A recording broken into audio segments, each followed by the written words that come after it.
যে যেভাবেই কথা বলুক না কেন, সমালোচনা করুক না কেন, আমাদের প্রধানমন্ত্রীর কাজের যে সততা, সেই সততা তিনি প্রতিষ্ঠিত করেছেন, দেখিয়েছেন এবং লোকের মনের মধ্যে সেটা প্রথিত হয়েছে, মনের মধ্যে সেটা বাসা বেঁধেছে বলেই আজকে ব্যক্তিগতভাবেও তিনি অত্যন্ত জনপ্রিয়। দল হিসাবে বিএনপি যেমন জনপ্রিয়, এটা আমার কথা নয়, এটা জরিপের মধ্যে এটি এসেছে, প্রতিষ্ঠান জরিপ করেছে, এবং ব্যক্তিগতভাবে প্রধানমন্ত্রী অনেক দূরে গিয়ে এসেছে।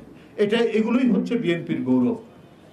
এই গৌরবের 48 বছর পার করেছে বিএনপি। অনেক সংগ্রাম, অনেক সংকট, অনেক শোককে ধারণ করেই বিএনপির পথ চলা। আশা করি আগামী 1 সেপ্টেম্বর 48তম প্রতিষ্ঠা বার্ষিকী সাফল্যমণ্ডিত হবে এবং আমাদের নেতাকর্মী এবং অঙ্গ সংগঠনের নেতাকর্মীরা তারা সবাই মিলে এই যে কর্মসূচিগুলি গ্রহণ করা হয়েছে সেই কর্মসূচিগুলি বাস্তবায়নে সহায়তা করবে।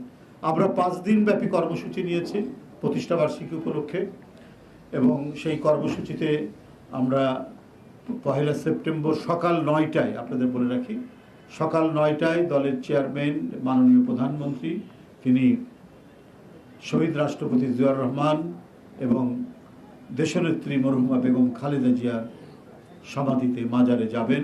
সেখানে প্রথমে ফাতিহা পাঠ করবেন, পুষ্পস্তবক অর্পণ করবেন।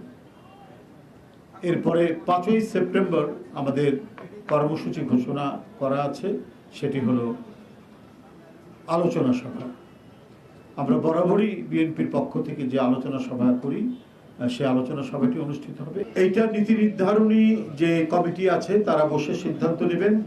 তবে এইটুকু বলতে পারি আপনাদেরকে, অতি সত্বর কাউন্সিল হবে, তবে দিন, তারিখ এবং মাস এইটা এখনো যেহেতু ঘোষিত হয়নি, এটা বলা হয়নি, এটা যখন এটা আলোচনা সিদ্ধান্ত হবে তখন আমরা ঘোষণা করবো আপনাদের কাছে।